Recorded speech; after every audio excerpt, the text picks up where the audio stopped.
Good morning, ladies and gentlemen. This is Johnny L. Wright right here at First Methodist Church of Havelock.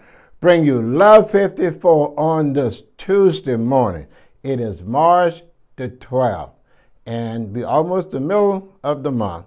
And also want to remind you, this is what? St. Patrick Day or holiday celebration coming into it on Sunday. But I'm bringing you Love 54 on this Tuesday. It's all about Jesus. L-O-V-E equals Jesus. 54. And I just want us to continue to remember what each letter that I am saying represent. L is for Jesus, represent loyalty. O is for Jesus being obedient.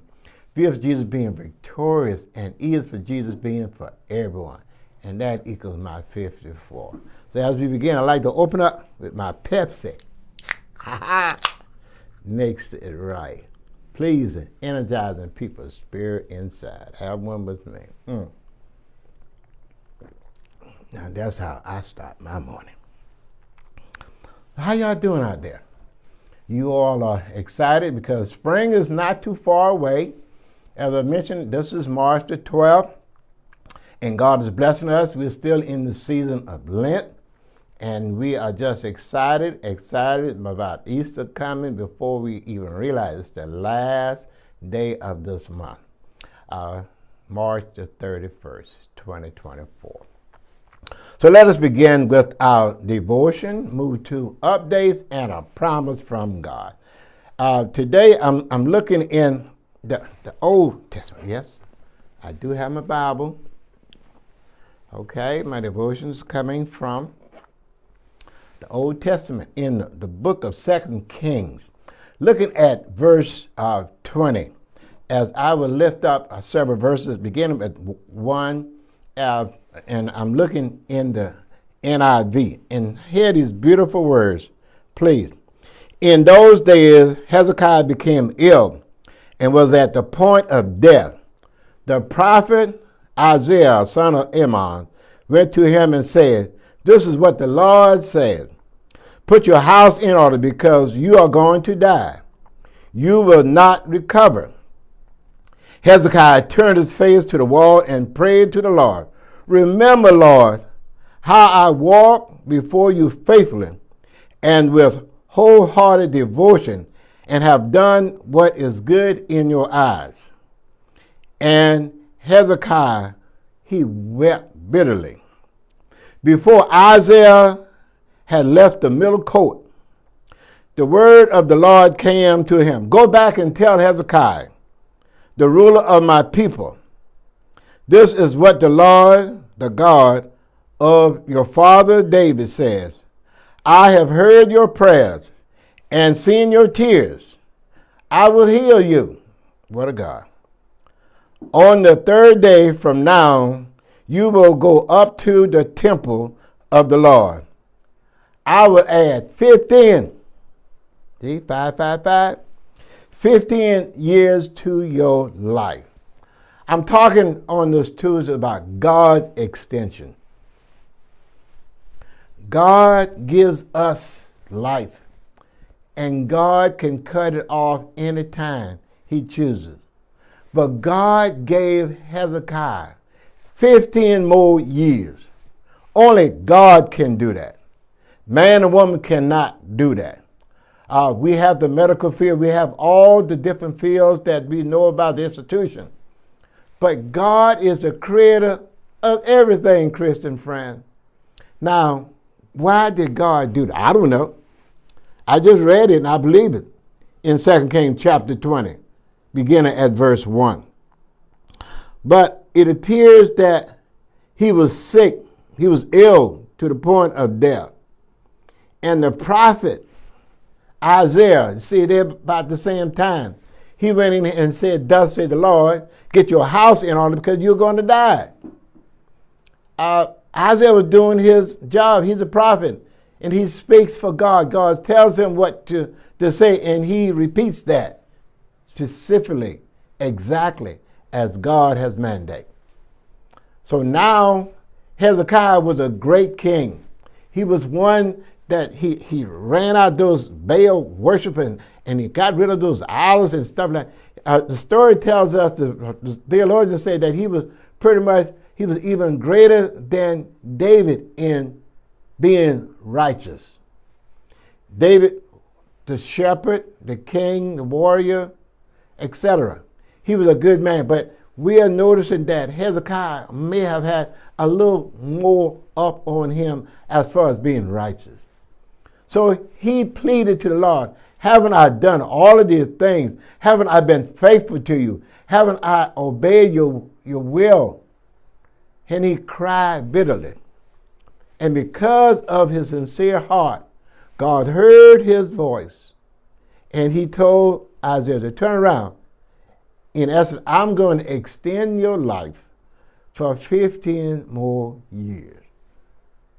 God can do that, Christian friend. And we have to understand that God has a time and a place for all of us. But it was a great awakening to see that God can do any and everything except fail. So remember this devotion, that God is one that extends life. And God uses doctors, God uses science, God uses pastor, God uses prophet, God uses other people as well to carry that message, and sometimes to make improvement on an individual, a group of people. All right? So thank you so much.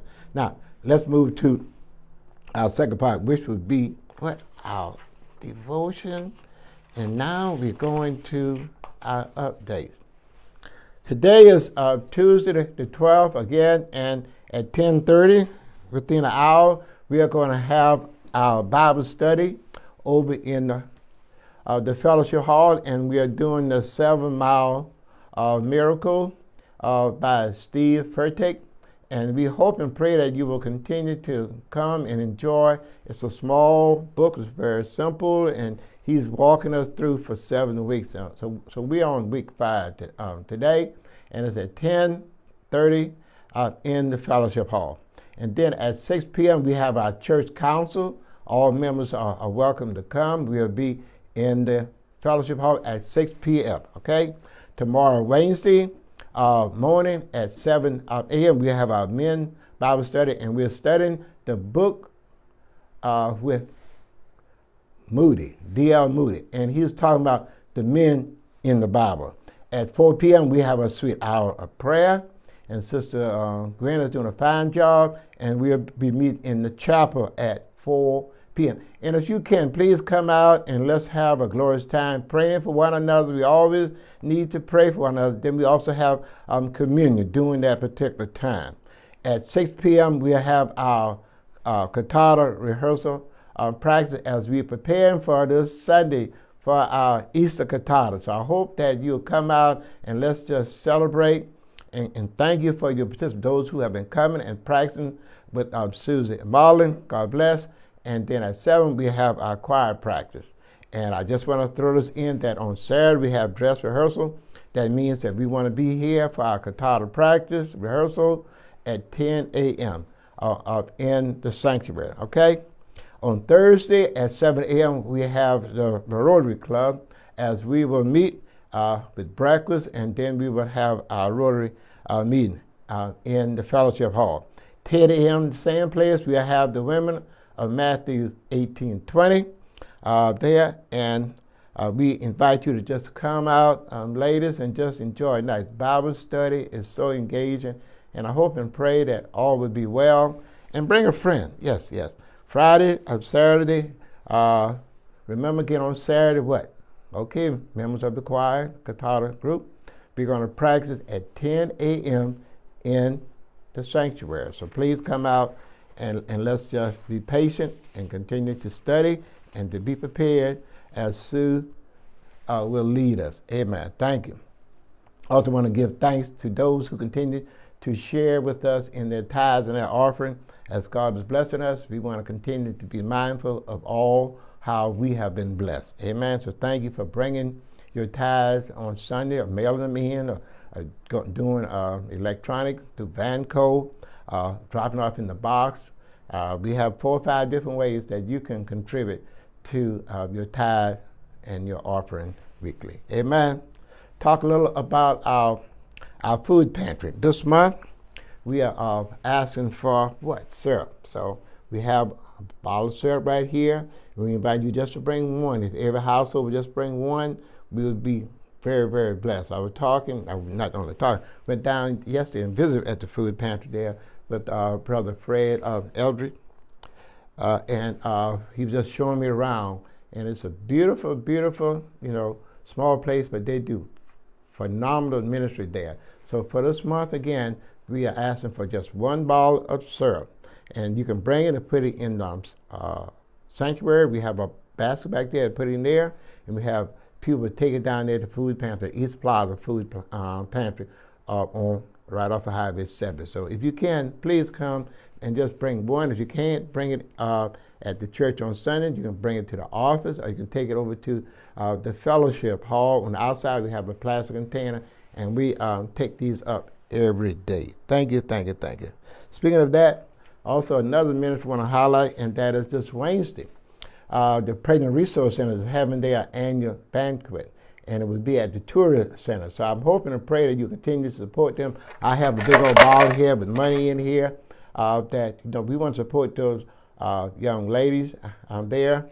And I saw, it just so happened, I saw the lady who is in charge, the director, and as well as Rosemary called and got some information yesterday about those who are coming. So please, let's come out and support this Worthy Call. All of them that I mentioned are worthy. So if you can bring a few pennies, if you have some rolling money, we'll take this as well, and we'll take all of this down to the the Pregnant Resource Center, which is located at Westbrook. Okay, and I believe I saw Westbrook too, and that's what. Okay, the food pantry is on the east. The Westbrook is on the west. Amen. All right. So thank you. So please, let's work together. Amen. Other thing I want to mention, we have several people that's in the hospital and those who are having treatment.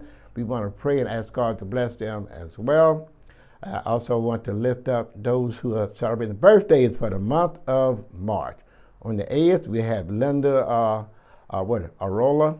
And on the 9th, we had Gwen Thurston. On the 11th, we have Fred DeFio.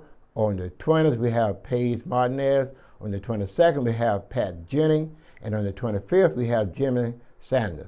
Anniversary, we have 2 for the month. On the 18th, we have Randy and Barbara Hall. On the 29th, we have Josh and Gwen Thurston. So happy birthdays to you as well as anniversary. God bless you. God bless you. May God continue to keep you, guide you, and protect you. So again, it's a beautiful day, and I'm hoping and praying that all is well with you. Let's move now to our final, which would be a promise from God. Amen, amen, amen. Let's see what God is telling us to do and what God is telling us to say as we close out with his promise. It's one that speaks volume to the 10 Commandments. Honor thy father and thy mother, that the days may be long upon the land which thy God has given us.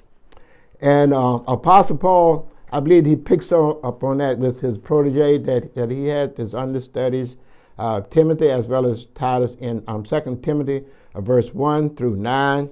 I want us to remember, do not change. Do not change from what God has called you to do.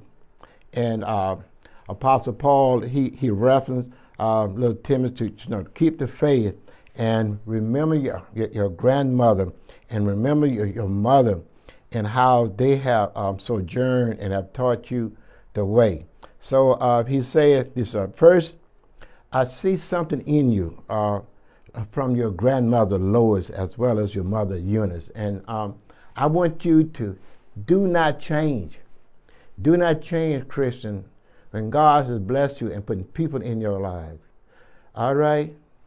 Do not change. Please, please, please. So remember, this has been Johnny Allwright right here at First Methodist Church of Havilah. Bring you Love 54 on Tuesday and Thursday. As I leave with my Pepsi, makes it right. Have a beautiful Tuesday and be blessed. See you on Thursday. God bless you. I'm out of here. Bye.